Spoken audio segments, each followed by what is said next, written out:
Hello everybody and welcome back to Stealing 33 Plays Dark Souls 3. I'm Stealing 33 and today we're trying to make a little bit more progress. We're going to probably take out the silver or the crystal mage if I had to guess. Um, in a sense, like, I think that's the direction that we're going to be going in. We could be going towards Farron Keep and going in through like the poison swamp and stuff, but I don't want to kill the Abyss Dwellers yet. Sorry, Abyss Watchers. I had to take a drink, my bad. And then open up this can of Pepsi after finishing off my glass of water, which was needed. Needed that. But yeah, I don't want to kill the Abyss Watchers yet because I want to do... We're doing the Incur the Darkness ending, which is good. We're going to do that. So I'm very excited. I haven't played Dark Souls in a couple days, actually. I've been really busy with like Kickstarter stuff, and then... I also didn't calculate in that, beating Dark Souls 3 for a third time probably wasn't the best idea to motivate myself to continue making videos in Dark Souls 3. Don't get me wrong, I really enjoy the game. This is one of my favorite games that's out right now. But, it's after I've beaten it 4 or 5 times, after a while I start to get, like... You start to get fatigued. I've seen this area like 6 or 7 times, and the build I'm doing isn't, like... It's different enough where I'm having a good time, but it's not different enough where, like, I'm enraptured by what I'm doing. It's also a lot easier than doing the Macho Man build. I think it could have been fun to have done a build where I beat people to death with a shield. But that is not what I did. I ended up going with the Twin Swords build, which is fine. If you come in here, by the way, there's like a little archway. It's like in the sewer next to the Crucifixion Wood bonfire over there. It's Crabman. If you come in here, be careful, because on your right, there's this dude. This jabroni pony will mess you up something fierce if you are not careful. This area is pretty condensed, so if you're not careful, you can really get yourself caught up real bad. Dudes are pretty easy. They're pretty slow if you keep them swinging at you. They're pretty slow. Sage Ring increases your spell casting time, if I'm not mistaken. The Sorcerer set's not bad. It's lightweight. Doesn't provide with very good armor, but who cares? Normally, if you're going to be wearing something like that, you don't really care about armor. You're probably a caster, and that's why you're wearing the set. Is because you have very little in the way of equipment load. Ow. There is a good way to dodge those guys. I'm just not doing it because I was impatient, and I need to not be impatient. Ow! Okay, fine. I thought he died, but I was wrong. Clearly I was wrong. There is some bone dust around here somewhere that I need to get, because, I need to get more of the bone dust. And I want to show you guys where as many of the items in the game are as possible. There we go. That's the terms I was looking for, the sentence structure that I desired. A little tongue-tied. I did a Gungeon episode earlier today, and that episode went super duper well.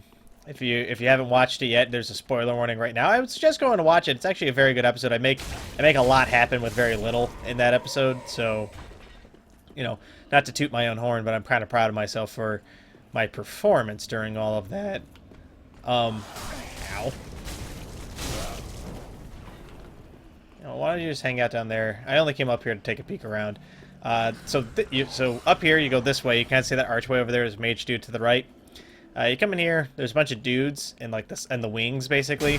I'd suggest killing them as quickly as possible. You don't want to have them pulled while the mage is attacking you, because... Not because the mage is hard or anything, but because it can get to be kind of a pain in the dick if you are not careful. There we go. Easy peasy. Alright. A good way to kill mages is to get up in their business really quickly and, like, wipe them out like that. Getting real close and getting real diggy with the mages is normally how you kill them. Most mages have a very hard time dealing with people up close and personal with them. We're probably going to summon Orin, not because I need him to fight the Crystal Mage. I proved that to myself already. But because I think it would be cool to show off some, NPC interactions. We can summon him there because we saved the Priest Lady. Which is why I am interested in summoning him. Because, A, I've never actually done that before. I normally don't summon NPC help because they're They're normally kind of stupid, truth be told. Most of the NPC help in the game is worthless on, like, a lot of levels. I don't know how to get up there. I know you can, I just don't know how to do it. Egon carries around, he's got a big stone parabim shield, he's got a giant mace-type weapon. Both are very effective, but they're also very slow. If you're having trouble with this boss fight, summon Egon. It'll make the boss fight easier, but this fight's not hard. It just requires patience. Well, patience and strategy. So what you got to do is you got to avoid there are a couple attacks. There's the one where she shoots out a star made of crystals at you. Avoid that one. I would highly recommend avoiding that one. Where the hell's Egon? Well, it looks like we're going to be doing this one alone anyway, despite the fact that I summoned help for it. You just got to get up in her business. If you are a caster type person, just get close to her and cast instead of being far away. If you're far away, she can hit you with most of her spells. If you are up close and personal with her, she teleports away a lot. But that doesn't matter as much when you're not getting hit. So, you know, just stick to your combos, stick to your patterns, do your business, and you should be done. Doing 500 damage every time she looks like this is not the place I want to be at. The hardest part about this fight is locating her when she teleports, truth be told, because if you're not careful, she teleports somewhere in the battlefield, right? And so you gotta just be mindful. You gotta spin your camera around, really check your surroundings. This is the phase that's the pain in the dick. So one of these guys, all of these, they're fake, except for one. Okay, one of them's the actual Crystal Mage. And the best way to tell is the purple one is the one that you want to hit, right? It's not complicated. It's not. But if you're having trouble and this phase is giving you a lot of like this phase is dicking with you pretty hard, kill the other mages. It might seem like a waste of time and resources, but when you're not getting attacked from all sides all the time, it makes this fight a lot easier. You do need to spend a little bit of time that could be better spent attacking the boss. Don't get me wrong, but you can always, once they're all dead, you can always hide behind a wall and just have the boss not able to hit you because the wall's in the way. There we go. She should be dead soon, hopefully. We'll see. I think this one's the one that we're looking for. There we go. Alright. You can kind of tell when they spawn, you can kind of see like a purple fleck comes off of her when she spawns in. So this one isn't it. And I don't think that one over there is either, so that must be the one that we're looking for right here. Also remember that spells are pretty easy to dodge if you're sprinting. In general, it's kind of hard to hit somebody that's sprinting with a spell. This boss is not hard. It turns out we didn't even need Egon because he didn't even come into the fucking boss fight, so he was a worthless sack of crap anyway. Good work, Egon. You stupid jerk. I'm trying to curb how often I swear during these videos because I am a little mindful of the fact that I swear pretty often. I also like if you don't like it, let me know, but I haven't really gotten any complaints about it, to be honest, so I don't know.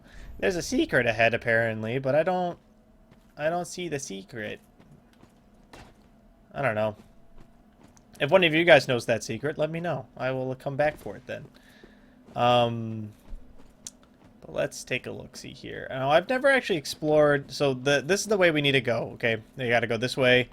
And there's a very clear, distinct path for us to go. It's pretty effective. So, what you see is, you can see down there, there's like a crystal lizard, and there's a path. Come down here, kill this lizard, obviously. Get Twinkling Titanite. Twinkling Titanite is used to upgrade important weaponry, basically. And what I mean by that is, like, weapons that are unique, like the Astoria Straight Sword, stuff that has, like, real-world applications to it. Or not real, like, in-game, like, lore application, I guess. Moe's Hammer, the Astoria Straight Sword. There's a couple of them. Those ones use Twinkling Titanite. Weapons that use Twinkling Titanite normally do more damage than weapons that use regular Titanite. And then stuff that uses Titanite scale is a boss weapon, and most boss weapons are pretty decent, from what I remember at least. But then the issue come into there is that Twinkling Titanite is not prevalent until much later in the game. so it's very easy to get into a position where you are not able to upgrade the weapon of choice that you were using, and it ends up being worse than using just like a regular-ass Titanite weapon or something to that effect. Ow. Got it. Okay. Don't be afraid to take hits in Dark Souls. You get it in your head that like you should try to be perfect in Dark Souls, like, you know, don't ever get hit. Sometimes it's okay to take a hit.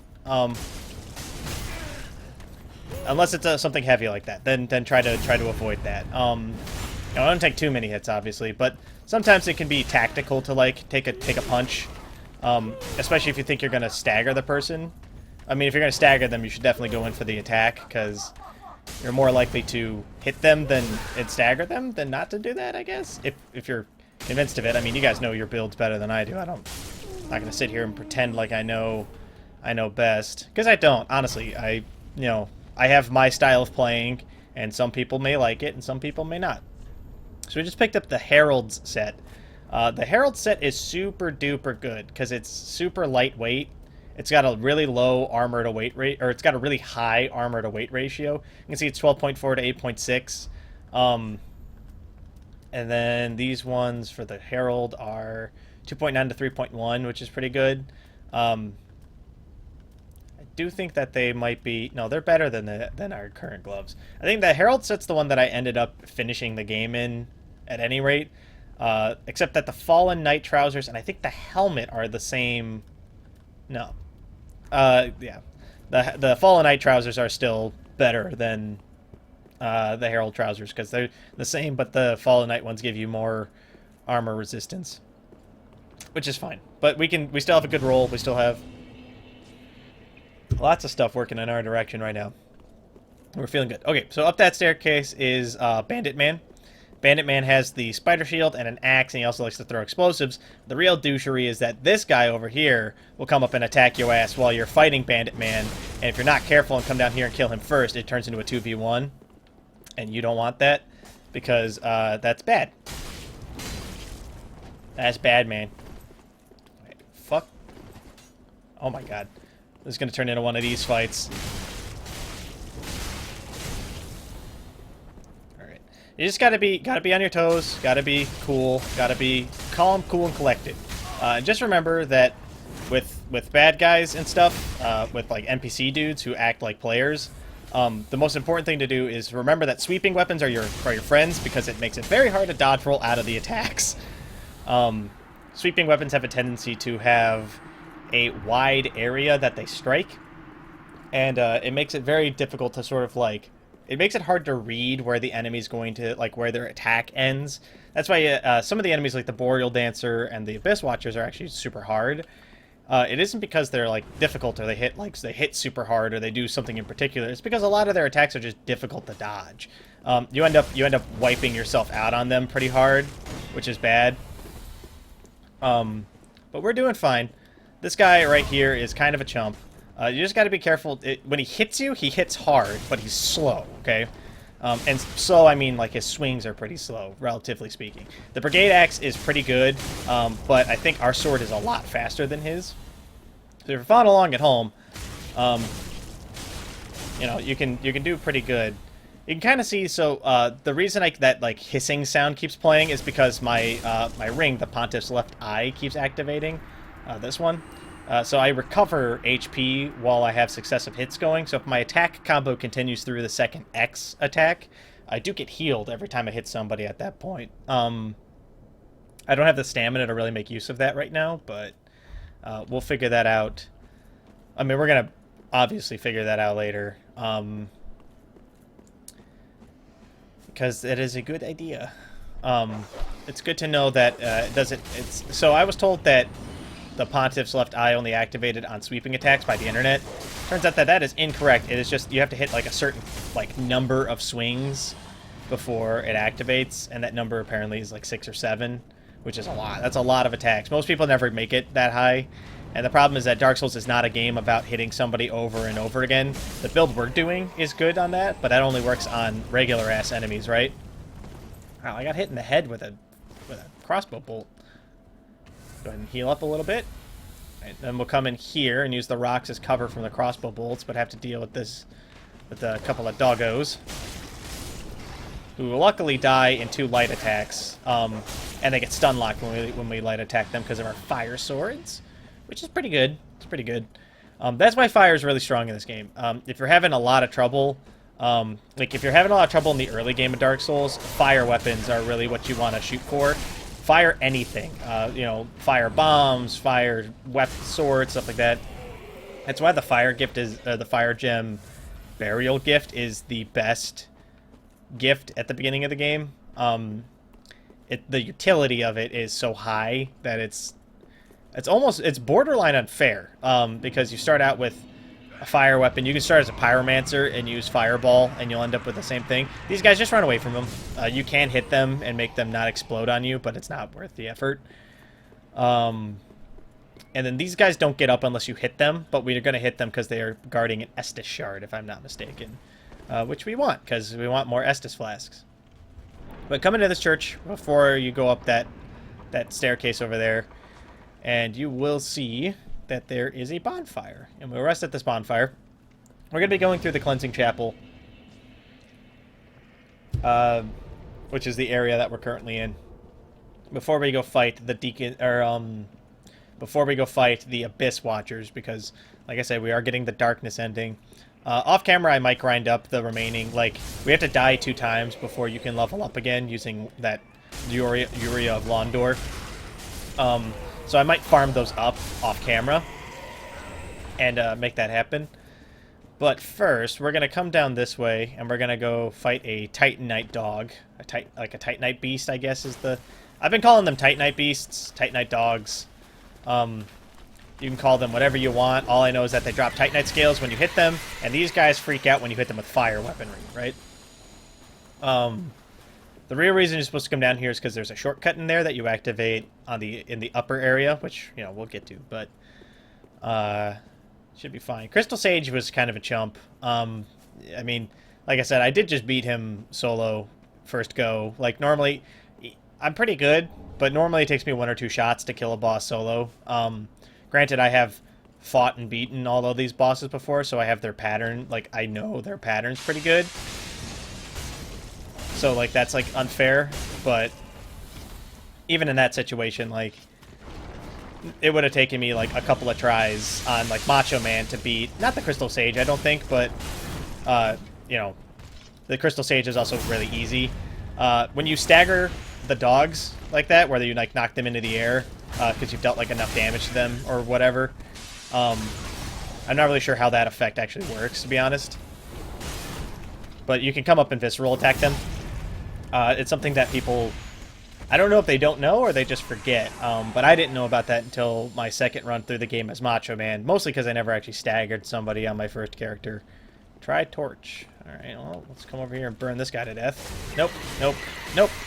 That's another thing. If you are having trouble with enemies, you can carry a torch around. You can buy one from the shop for like 200 souls or whatever. If you do that, you can poke people, like enemies like those like worm dudes. You could poke them with the torch and make them light on fire. It doesn't do very good damage, but for the enemies that are like legitimately like stun locked by fire, it can mean all the difference, truth be told. There we go. Alright, got that lizard, got some twinkling titanite. I'm feeling pretty good. This is a good episode so far. From like a progression standpoint, I don't know if the commentary is any good. I mean, I'm rambling about Dark Souls and weapon strategy and all kinds of crap, which, you know, I'm not sure if that's like interesting information or if like any of you are learning anything, or all of you are like, we know all this information already, Stealwing, stop telling us stuff we already know. Well, I'm sorry, I didn't know that you knew. And if you told me that you knew down in the comments down below, I wouldn't have to guess. So there, it's your fault, actually. It's not even my fault. Ow. Big thing you got to be careful about is that these leechmen, if they hit you, they do apply leeches to your body. And you got to be careful with that because the leeches cause your bleed meter, as you can see down below. It causes it to fill up constantly. And that's bad. Saint Tree Belvine, I don't know if that's good. It is definitely later in the game than the Saint Charm, but I don't know. It's kind of hard. I know that whatever you end up with, you definitely want to end up with the weapon that has the highest spell buff. Oh, and if you're wondering, the leeches, they go away eventually. Or you can eat red blood moss in order to get rid of them, like, immediately. In general, just try not to get them on you. They're kind of a pain in the dick. And if I'm not mistaken, yeah, we don't even have any blood moss right now. We do have 2 Estus shards, so we could have 8 Estus flasks right now if we felt like it. But I don't right now because I don't wanna. That's some guy doing a strength build. He's got the butcher's knife. You guys saw that big sword. There's a couple of people around here that we can summon to help us out with stuff. This guy appears to be some sort of brigadier bandit type character, which is good for him. But we're gonna come up here. I'm gonna activate the shortcut and try to get to the next bonfire. I don't know if we'll get to another boss during the course of this episode. For these guys, they spawn infinitely, but they are weak to fire, so they get stun locked by fire weapons. So if you have a torch, just come up here. The R2 on the torch, if I'm not mistaken, makes you swing it like back and forth like a weapon. I would not suggest trying to fight your way through these guys. They give really terrible XP, and they're not really worth the effort. There are a couple items up here, so we are going to go get them, but most of them... These guys spawn infinitely, if I'm not mistaken. If you're wondering why I'm turning around, I think I missed something. Get rid of that guy. Excuse me. Pardon me. Sorry. Oh, and be careful. These guys also puke leeches. And if they puke leeches on you, it can turn what amounts to a mild annoyance into an actual problem. So don't let them do that. Just don't do it. Most of them can be backstabbed. If you have a flaming weapon, you can kill them in 2 hits most of the time. It will also stun lock them, so they will die. The ones that are darker colored, they turn into half leech monster, half man, all nightmare. So don't let them do that. Don't let them do that. These guys are kind of chumps.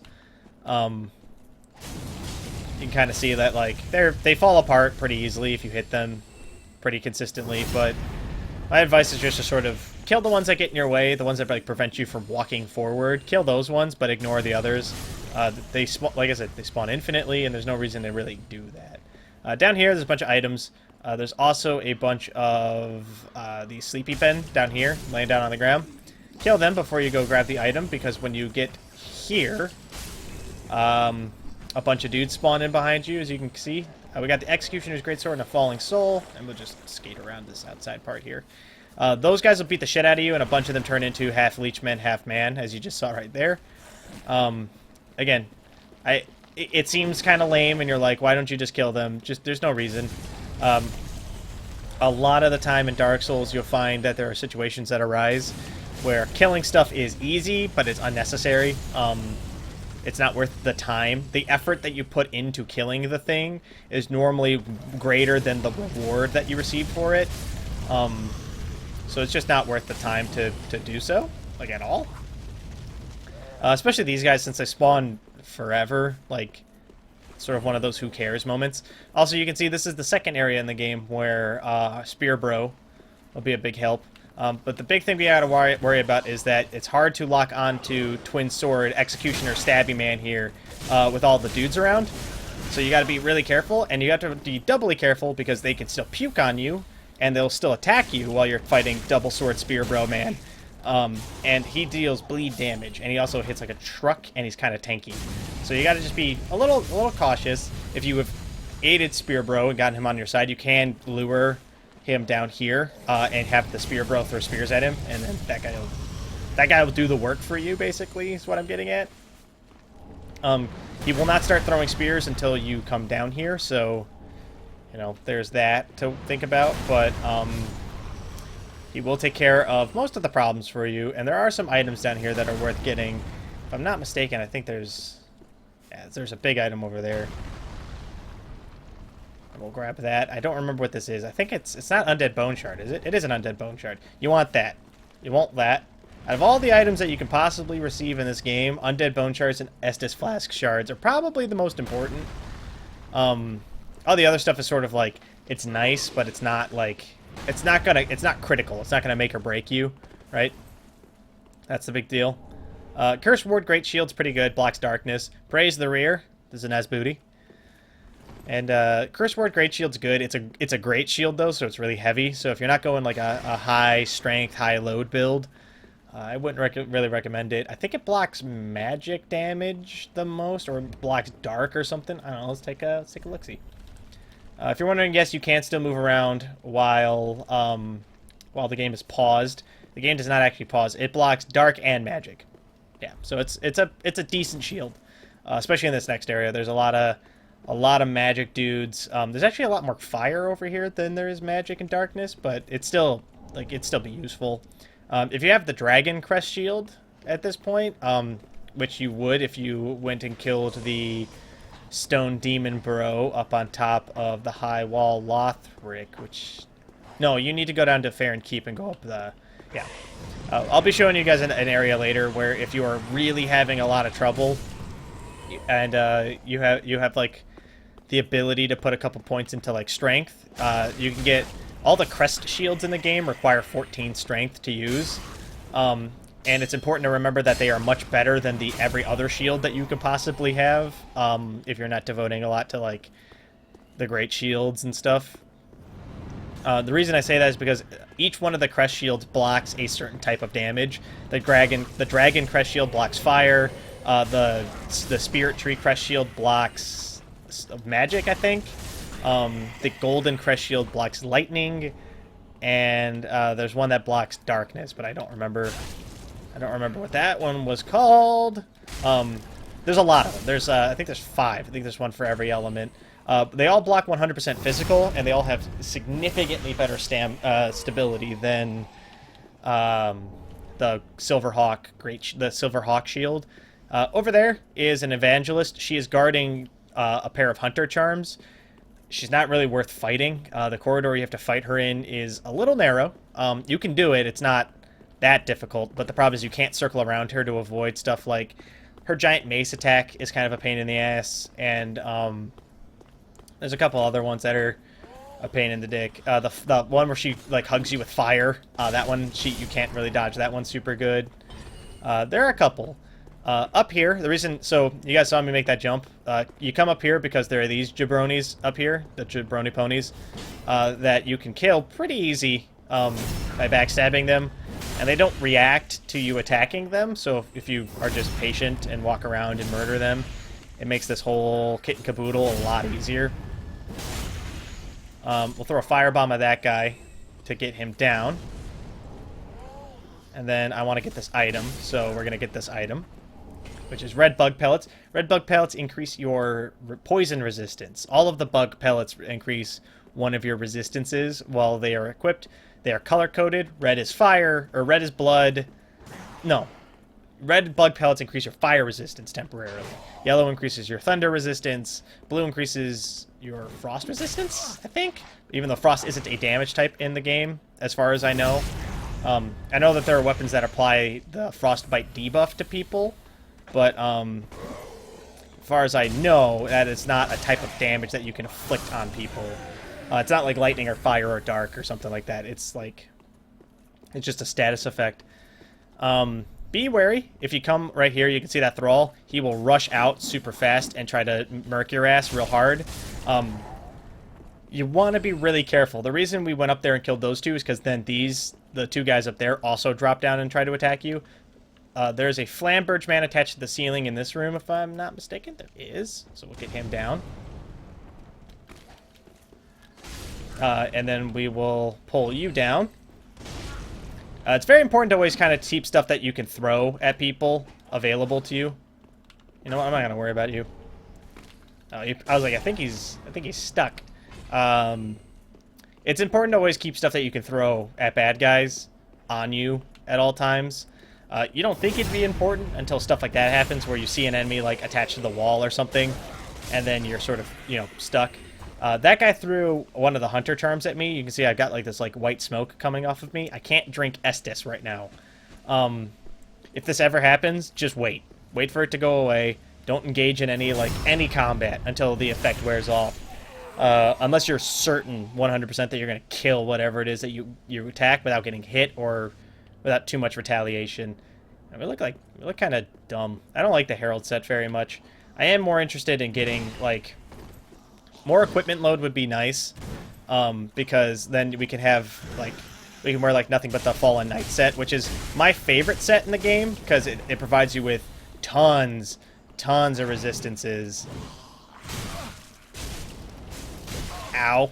Just keep kill him. Very cool. Those guys are a pain in the ass. You can get their swords off of them. It's a kind of a rare drop, but you can do it. Do we have any coins that I can pop to try to do that? Nope, we do not. You can get their swords, and you can get their armor set as well. Both of which, the swords are pretty good because they're a twin paired set that also applies bleed. And bleed is a very strong effect when you're wailing on somebody as much as we would be. You guys have sort of already seen, like, when we hit people, we hit them like 5 to 6 times in a row before we let up. Unless I get hit, then we stop. But I normally hit them 5 or 6 times in a row before we end up stopping for any reason, which includes, like, you know, running out of stamina, getting hit, them dying. Ow, ow, ooh, alright. We got lucky. I didn't end up getting killed by the second explosion because it didn't work on me because I was laying on the ground. We are out of Estus now, which is not good, but we are approaching a bonfire. So up ahead, you can see those dudes over there. They are guarding some items. I'm going to ignore it for right now because, A, I'm not confident in my ability to kill them without getting completely destroyed. But we're going to go get a bonfire first, and then we can come back and grab the item later. I played, my brother played through this game, and he actually recently beat it. I think I talked about that on a couple episodes ago. And I coached him through a lot of the game. And you know, I do that for everyone who plays Dark Souls with me. I think it's only fair that you, like, I try not to do too much coaching. Like, I try to, like, if something's like an interesting challenge, I have a tendency to not warn people about it. But, like, there are some stuff like that thrall ambush is BS. Like, that's just not fair. And it's the kind of thing that, like, if I can warn somebody about it, I'm gonna. 2, 3. And then we'll do 1, 2, 3, 4. Alright. We're doing fine. But it's that kind of stuff that, like, I'll warn somebody about. But when he got to that area, he was in the same predicament that I was, low Estus, and I feel bad about it now. I take a harsh tone when I'm, like, coaching people with stuff, but that's because I want them to listen, and I'm used to people not listening to me when I try to help them do stuff. So when he got there, I was like, you're gonna die if you try to fight those guys. Just don't bother. Like, they're just gonna kick your ass. And he got really offended, and I still remember. I felt bad. I mean, because the guy's actually not bad at the game. Not this one, at least. He's pretty bad at Dark Souls 1, for that matter. But, you know, a lot of that's just he was inexperienced when he played through it, which is not his fault. The Notched Whip is actually, if you're interested in doing a fun build, a whip build is something that I've always been interested in, because it is, it's a trip. It's a trip and a half. But that's going to do it for this episode, so thank you all so much for watching. If you like what you saw, let me know. If you want to see more, don't forget to subscribe to keep up to date on when I post more videos. And if you really like what you saw, leave a like. It helps the channel grow. Helps me out a great deal. But of course, with that, thank you all so much for watching. I'll catch you guys in the next video. Bye!